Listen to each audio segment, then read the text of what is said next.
The print में आपका स्वागत है। क्या दिल्ली में म्युनिसिपल कॉरपोरेशन ने बदले की राजनीति अपनाई है? क्या हम रूसी हथियारों पर अपनी निर्भरता को कम करने की प्रक्रिया शुरू कर रहे हैं? और क्या सुप्रीम कोर्ट इस समय ऐसे किसी भी मामले से बचने की कोशिश करता है जहां उसका सरकार से सीधे टकराव की संभावना हो? पिछले हफ्ते आपने हमें ऐसे कई सवाल भेजे और आज के एपिसोड में हम ऐसे ही सवालों की चर्चा करेंगे। हेडलाइंस के पीछे शेखर के साथ मैं अपूर्वा मंधानी और मेरे साथ है हमारे editor in chief Shekhar Gupta. स्वागत है आपका शेखर। बहुत इस हफ्ते में खबर है पूर्वा। बिल्कुल, और हमें बहुत सवाल भी है ना? कई सवाल हैं जी आज के एपिसोड के लिए। सबसे और पहला सवाल भी आप लोग बहुत गहरे पूछते हैं, कभी कभी मुश्किल हो जाती है मेरे को। सबसे पहला जो सवाल है आज शेखर वो आ रहा है अभी भस्पे से, जो बोल रहे हैं कि गुप्ता जी ये बुलडोजर का क्या मामला है? जो यूपी या हिंदी हार्टलैंड से नहीं है उनके लिए थोड़ा खुल के बताएंगे प्लीज, अगर पॉसिबल हो तो एक सीटीसी पे भी इस पे हो तो अच्छा होगा। देखिए, बुलडोजर का मामला साफ, जो इस समय बुलडोजर चल रहा है ये राजनीति है। बुलडोजर तो एक मशीन है, उससे आप सड़क बना सकते हैं, उससे आप बिल्डिंग बना सकते हैं, उससे आप लाशें उठा सकते हैं, उससे आप बिल्डिंग तोड़ सकते हैं, उससे आप नदी को चौड़ा कर सकते हैं। पानी नहीं है तो आप गहरा करके पानी में नदी और पानी में और ला सकते हैं। उससे चाहिए तो आप उसको चाहें तो उससे आप मिट्टी डाल के और नदी को रोक के वहां पे बाढ़ ला सकते हैं। वो तो एक मशीन है जी। लेकिन अब जो बुलडोजर की राजनीति में इस्तेमाल हो रहा है वो ये है कि जब आपको किसी पर गुस्सा आए और लगे कि वो दंगा कर रहा है और फिर आप ही फैसला कर ले बिना कोर्ट के बिना कचहरी के कि कौन दंगा कर रहा है, फिर उसके घर आप भेज दें अपना बुलडोजर के मैं तेरा घर तोड़ दूंगा। तो ऐसी बातें तो कोई कभी होती थी आज से 400-500 साल पहले, या समझिए आज से 300 साल पहले तक। लेकिन उससे जब से थोड़ा थोड़ा दुनिया आधुनिक होनी शुरू हुई है, मॉडर्न होनी शुरू हुई है, rule of law, respect for rule of law, ये सब आना शुरू हुआ है, तब से ऐसे नहीं होता है। ये अंग्रेज लोग भी करते थे एक ज़माने में कि किसी गांव में मान लीजिए कि किसी गांव में उनके लोगों के साथ उनको लगा कि हमारी बात नहीं मानी गई, बदतमीजी हुई, सत्याग्रह कर दिया लोगों ने, धरना दे दिया, तो वो अपनी पुलिस भेज दिया करते थे घोड़ों के ऊपर, घुड़सवार पुलिस जिसे माउंटेड पुलिस कहते हैं। और उस गांव की जो खेती होती थी उसको वो उसके ऊपर से अपने घोड़े दौड़ा देते थे खेती बर्बाद करने के लिए। उसको कहते हैं कि कलेक्टिव पनिशमेंट, कि आपने सबको एक साथ सजा दी।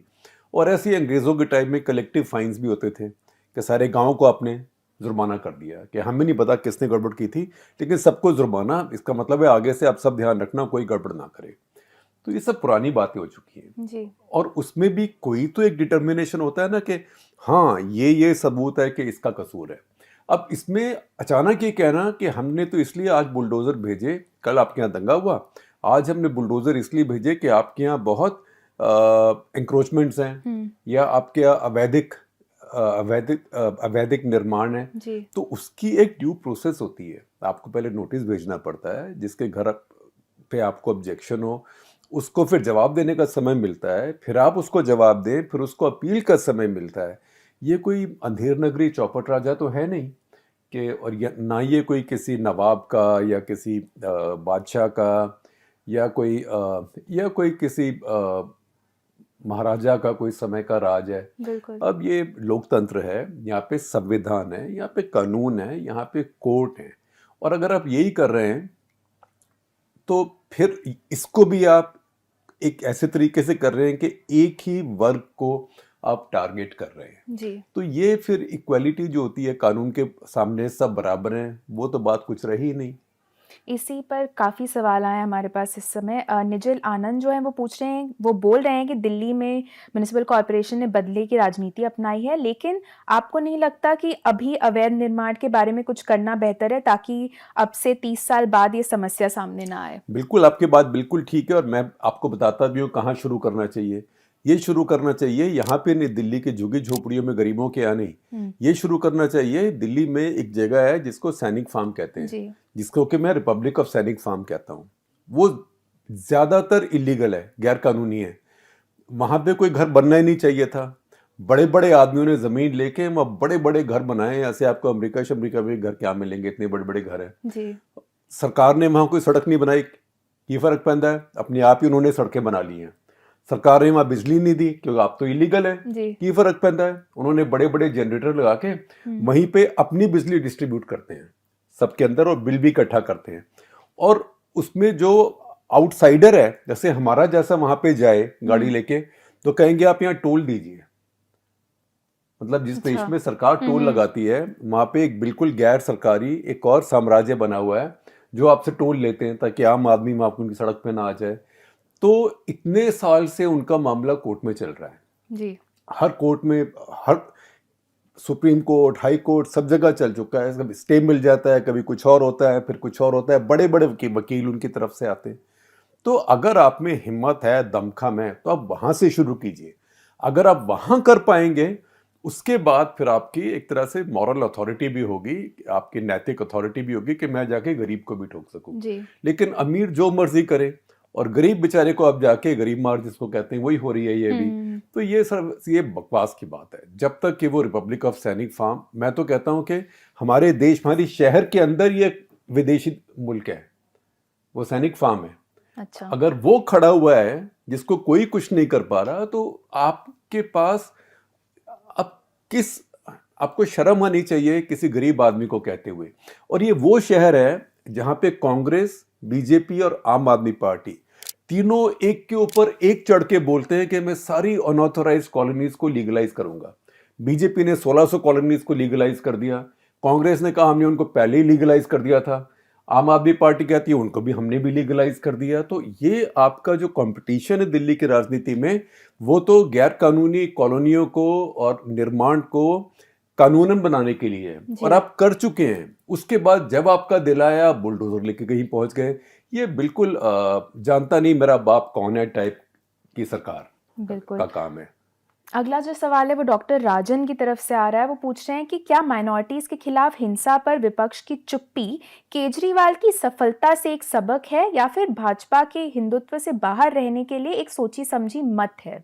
देखिए, मैं समझता हूं कि जो ज्यादातर अपोजिशन की पार्टीज हैं उनको समझ नहीं आ रहा कि भाजपा का कैसे मुकाबला करें इस मामले में। अच्छा। क्योंकि अगर वो सेकुलरिज्म के मामले में भाजपा के साथ भिड़ते हैं, तो फिर वो फंसते हैं, क्योंकि उसमें हिंदू तो मुसलमानों से बहुत ज्यादा है, और जो भारत में सेकुलर नॉन सेकुलर की डिबेट है वो तो हिंदू मुसलमान की है। जी। उसमें लॉजिक ऑफ नंबर्स आ जाता है, तो उनको समझ नहीं आ रहा कि हम क्या करें। क्योंकि जैसे अमेरिका में हुआ, बहुत देशों में हुआ, जब कोई पॉपुलिस्ट आता है मेजोरिटी का, जैसे ट्रम्प आए वहां पे, जी। तो बहुत लोगों के दिल में जो बात होती है, जो पहले कहते नहीं थे, आपकी शर्म होती है, हिचक भी होती है दूसरे के सामने, वो जब आपका नेता ही बोल रहा है तो फिर आपके मुंह से भी निकलना शुरू हो जाता है। जी। ऐसे जो अफ्रीकन अमेरिकन पॉपुलेशन थी, जो काली चमड़ी के लोग हैं, उनके बारे में जो गोरे लोगों की भावनाएं थी, धारणाएं थी, वो पहले कह नहीं पाते थे शर्म के बारे में। डोनाल्ड ट्रंप आया तो शुरू हो गए जी। हिस्पैनिक्स के बारे में। ऐसे ही हमारे यहाँ भी हुआ है। तो इसमें जो विपक्षी पार्टियां हैं इस टाइम थोड़ी दुविधा में हैं कि इसका मुकाबला हम कैसे करें।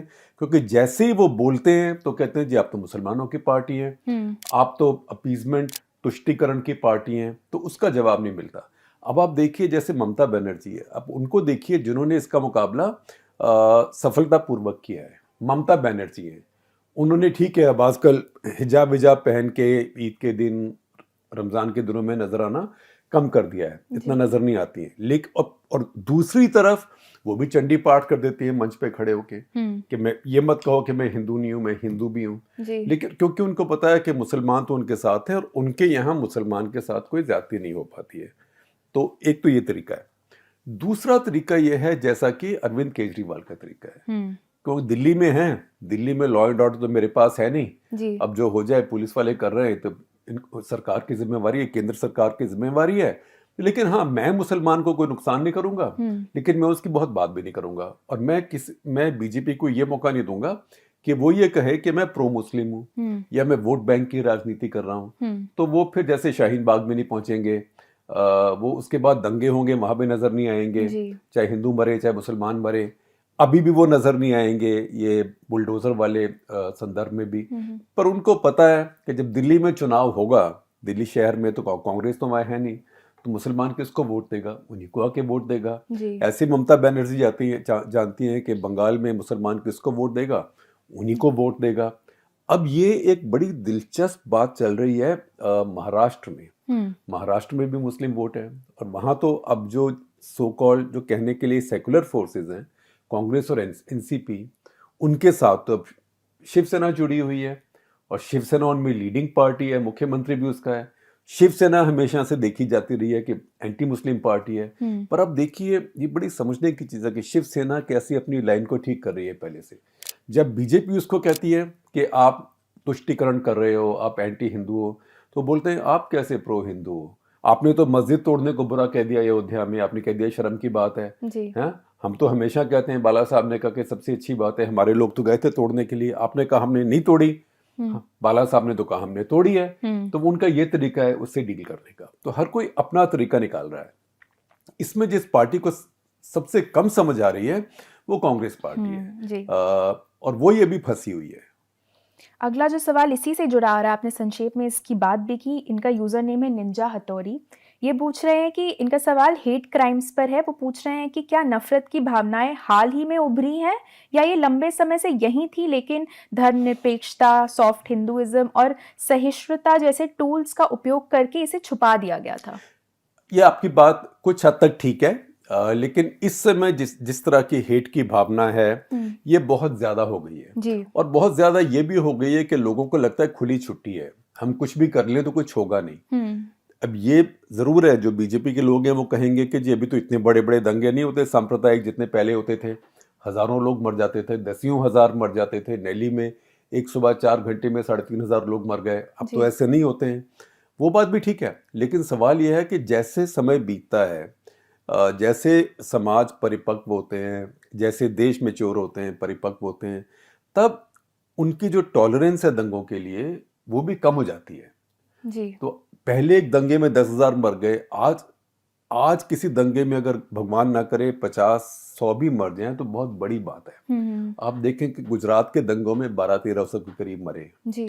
उसके पहले दिल्ली में एक सुबह में 3,500 मर गए। जो चुनाव हुए असम के 1983 के फरवरी में, उसमें करीब कुल मिला के 7,000 लोग मरे, 7-7,500 मेरी काउंट से। दिल्ली में जो सन 84 में राइट्स हुए जो सिखों के खिलाफ, उसमें 3-3,500 के करीब लोग मारे गए 2-2.5 दिनों के अंदर। लेकिन अभी देखिए कि 2013 या 14 में 13 में मेरे ख्याल जो मुजफ्फरनगर में दंगे हुए थे, उसमें सिर्फ 46 से 48 लोग मारे गए। सिर्फ मैं इसलिए कह रहा हूं, कोई भी किसी का भी दंगे में मारा जाना बहुत गलत बात है, एक को भी नहीं मारा जाना चाहिए। पर मैं कह रहा हूं कि वो अभी भी हमको बुरा लगता है कि अरे यार दंगे हुए थे, वो भी दिल्ली के इतना पास। जी। तो अब अगर 44, 46, 48 हो तब भी बहुत बुरा लगता है। तो हर देश, हर समाज समय के साथ साथ और सिविलाइज्ड होता है और सुधरता है। जो रूल ऑफ लॉ है उसकी इज्जत बढ़ती है, घटती नहीं है। जी। तो अभी जो हेट है और जिस तरह की शर्म हट गई है अब किसी के बारे में कुछ कहने से, ये बहुत गलत बात है। लेकिन ये आज का यथार्थ भी है। अगला सवाल जो है वो रोहित श्रीवास्तव से आ रहा है, जो कि हमारे मेंबर हैं। वो पूछ रहे हैं कि दिल्ली पुलिस या कोई भी राज्य की पुलिस जब एक सांप्रदायिक एंगल से जुड़े अपराधों की जांच करती है तो इसकी निष्पक्षता पे आपके क्या विचार हैं? क्या आपको लगता है कि एक संस्था के रूप में पुलिस ने पिछले 4-5 सालों में इतनी क्रेडिबिलिटी खो दी है जितना पिछले 30 सालों में किसी पीरियड में नहीं खोई थी? देखिए, मैंने एक आर्टिकल में लिखा था नेशनल इंटरेस्ट में इसी के ऊपर कि ये जो ऑल इंडिया सर्विसेज वगैरह के जो अफसर हैं, ऑल इंडिया सर्विसेज, चाहे वो डेफिनेशन ऑल इंडिया सर्विस की जरा पेचीदी होती है, चाहे उसमें हर तरह की सर्विसेज हैं जो नेशनल यूपीएससी के थ्रू आते हैं, ये सब शपथ लेते हैं। ये तो भारतीय संविधान के ऊपर शपथ लेते हैं। ये तो कोई कांग्रेस के मैनिफेस्टो पर शपथ नहीं लेते, या बीजेपी के मैनिफेस्टो पे, या लेफ्ट के कम्युनिस्ट मैनिफेस्टो पे शपथ नहीं लेते हैं। तो उनकी जो लॉयल्टी है वो सिर्फ संविधान तक होनी चाहिए, लेकिन सच्चाई में ये नहीं हो रहा है। और सच्चाई में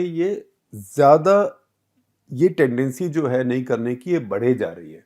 क्योंकि होता क्या है कि अफसर ये सोचता है कि अरे यार सरकार है, सरकार की बात मैं मानूंगा तो मेरा भी ठीक ठाक रहेगा, सरकार की बात मैं नहीं मानूंगा तो मुझे जिसको कहते हैं हिंदी में खुडे लाइन लगा देंगे, ऐसे कहते हैं ना, साइडवेज पोस्टिंग कई लगा देंगे जी।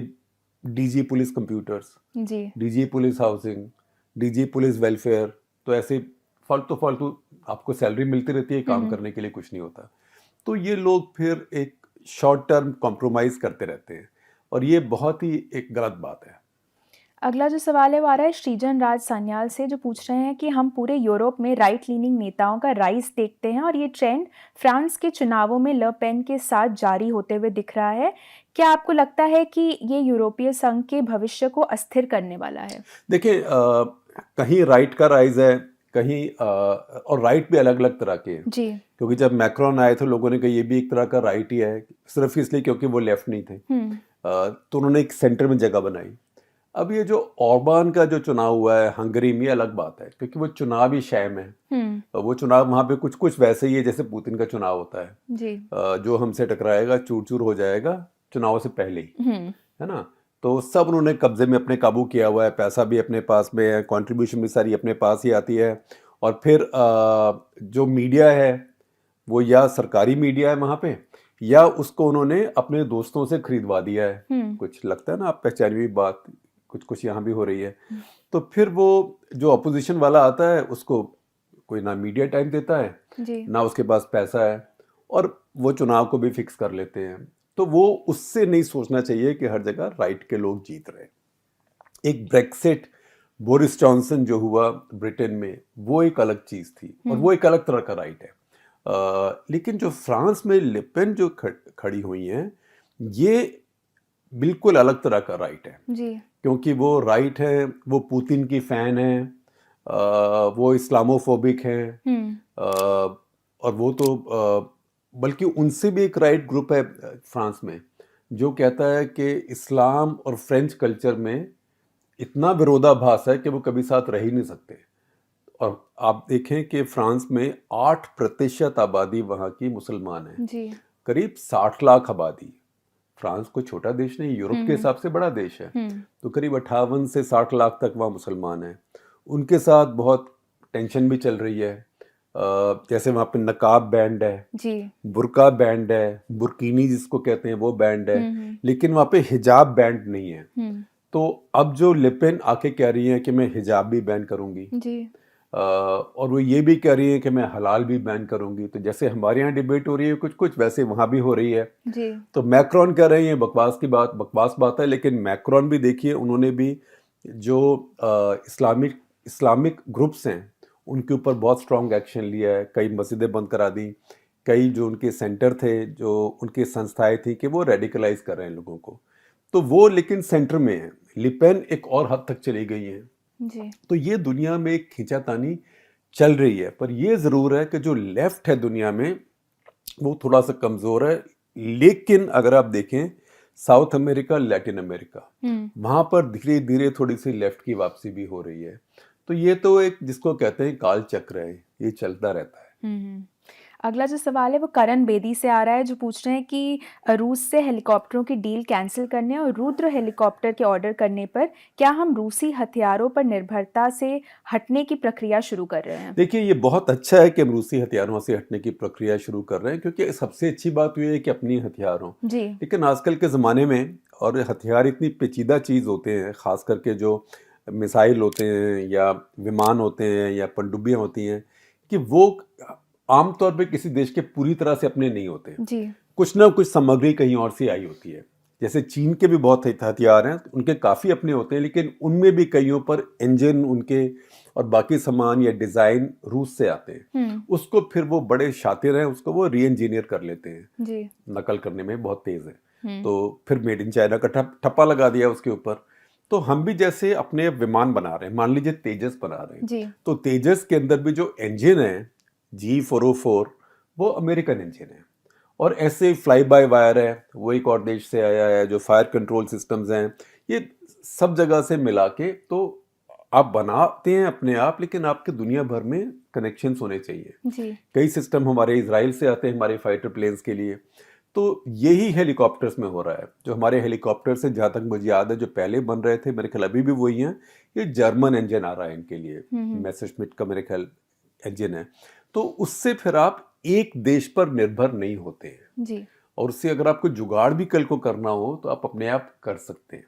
लेकिन अभी आपकी स्थिति ये है कि आपकी इतनी ज़्यादा निर्भरता है रूस के ऊपर कि आप अपनी स्वायत्त फॉरेन पॉलिसी चलाएं, वो भी आपके लिए आसान नहीं है। क्योंकि अगर आपके 95% टैंक और 72% फाइटर प्लेन, ये सभी अगर रूस के हों, और आपके जितने मिड एयर रिफ्यूलिंग के जहाज हैं जी। जो आसमान में आपके फाइटर प्लेन्स को और फ्यूल देते हैं और ईंधन देते हैं ताकि दूर तक जा सके और लंबे समय रह सकें, वो सारे के सारे रूस के बने हुए हैं। तो अभी निर्भरता बहुत ज़्यादा है हमारी। ये एक दिन में कम नहीं होने वाली, लेकिन अच्छी बात है कि इसको कम करने की प्रक्रिया अब शुरू कर दी गई है। जी, अगला सवाल जो है वो तेजा मैसूर का आ रहा है, जो कि हमारे मेंबर हैं। वो पूछ रहे हैं कि पैडी की खरीद के संबंध में केसीआर की केंद्र को 24 घंटे की समय सीमा क्यों विफल रही, जबकि कृषि कानूनों के खिलाफ विरोध सफल रहा था, यहाँ तक कि उन्हें टिकैत का भी समर्थन था। देखिए, एक तो मुझे पता ही नहीं टिकैत जी कहाँ पे हैं अभी और कौन उनकी सुनता है। वो जो हुआ था जो कृषि कानूनों के खिलाफ, वो ज़्यादा पंजाब, हरियाणा और पश्चिमी यूपी का था। जी। वो साउथ में, तेलंगाना में वहाँ कहीं नहीं पहुँचा था। जो तेलंगाना की समस्या है वो एक अलग तरह की समस्या है जिसको मैं पूरी तरह से समझता नहीं हूँ, बल्कि अगली बार आप फिर से सवाल पूछे तो मैं ज़रा समझ के आऊँगा। उसको पार बॉइल्ड राइस कहते हैं। वो पहले थोड़ा सा उबाला हुआ चावल होता है कोई तरीके से, वो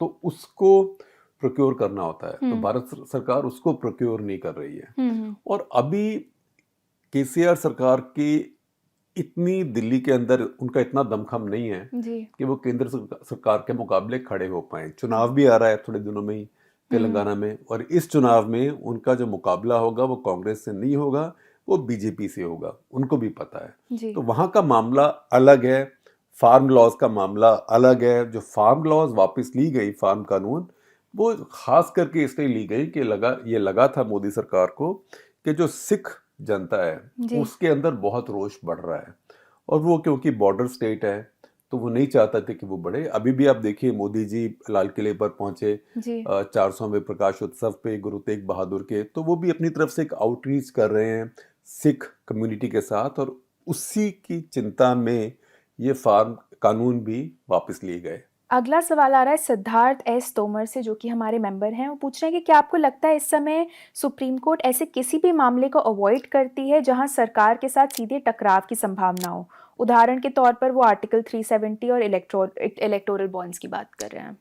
देखिए, आपकी बात जो आपका अंदेशा है, मैं ये नहीं कहूंगा कि पूरी तरह से गलत है। अब ये मोटिव लगाना सुप्रीम कोर्ट को, ये तो एक तरह से मतलब इरिस्पॉन्सिबल बात होगी, गैर जिम्मेदाराना बात होगी। वो तो मैं नहीं करूंगा और थोड़ी बेवकूफ़ी भी होगी। लेकिन ये बात समझ नहीं आती, खास करके जो एनोनिमस इलेक्टोरल बॉन्ड्स की बात है, कि वो अभी तक कोर्ट क्यों टेकअप नहीं कर रहा है, क्योंकि वो मामला कई बार आ चुका है।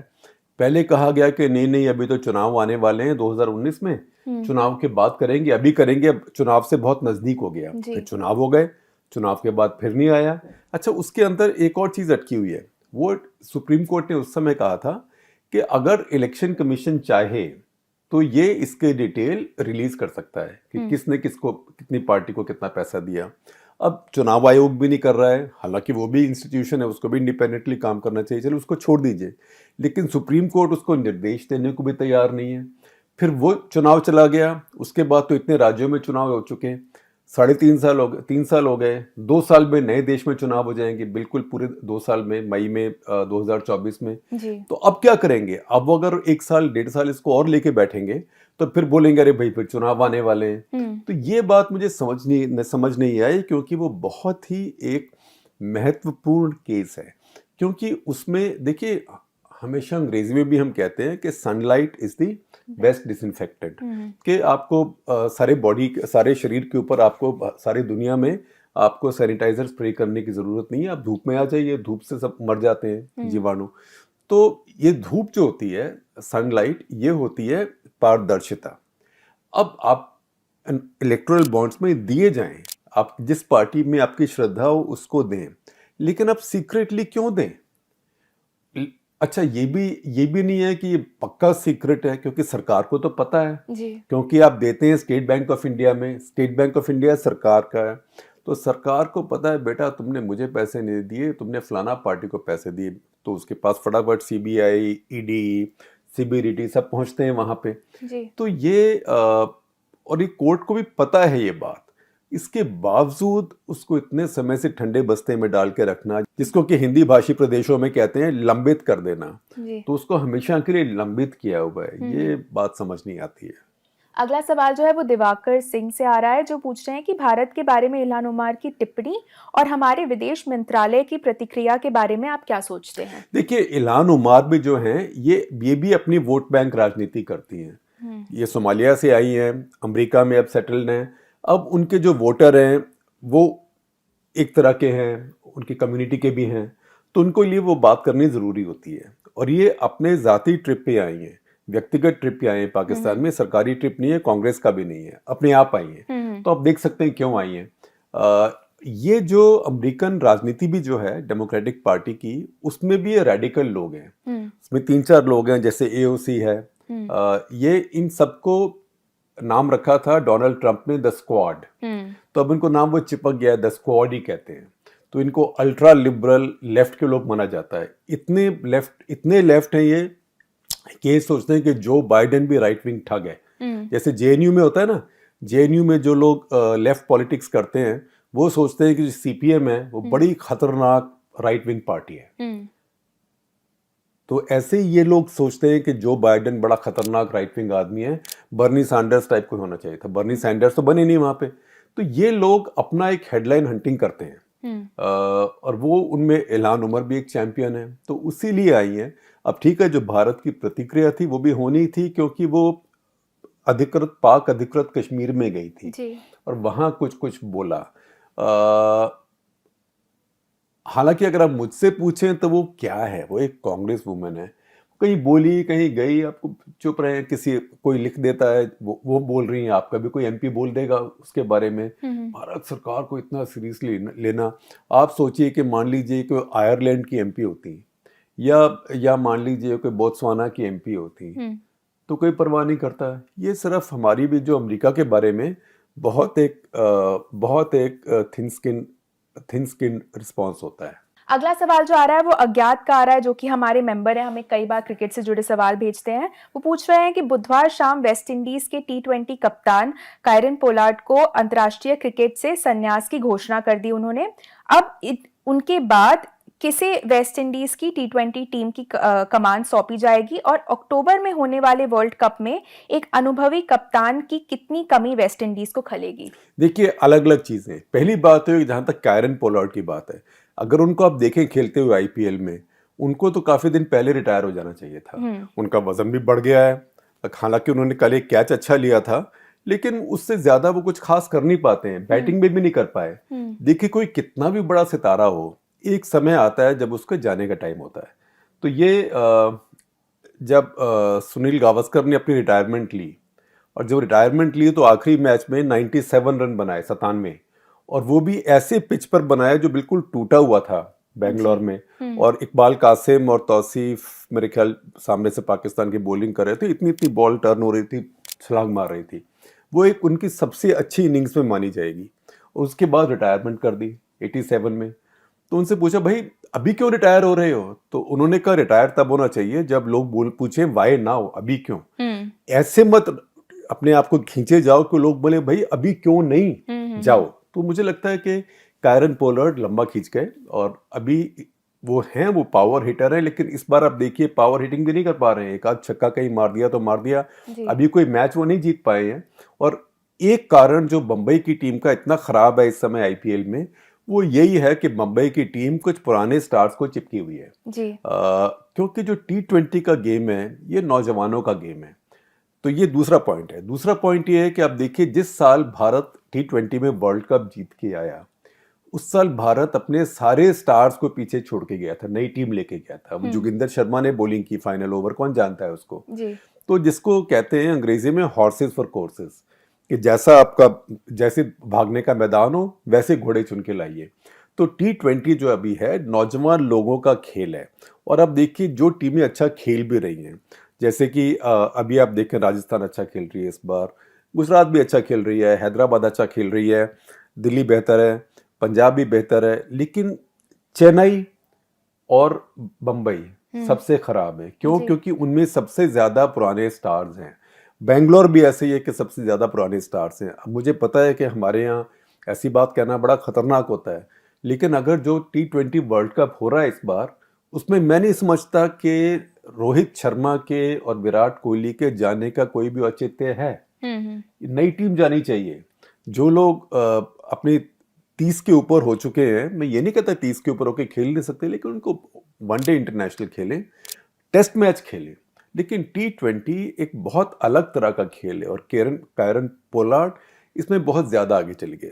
दूसरी बात कि वहाँ अपनी उनकी तो आबादी इतनी है नहीं, इतनी आबादी नहीं है कि उनके टीवी पे उनका जो लोकल लीग हो वो सब चले और लोग उसमें बहुत कमाई हो और उनका बोर्ड के पास पैसे हो। उनकी बोर्ड के पास पैसे नहीं है।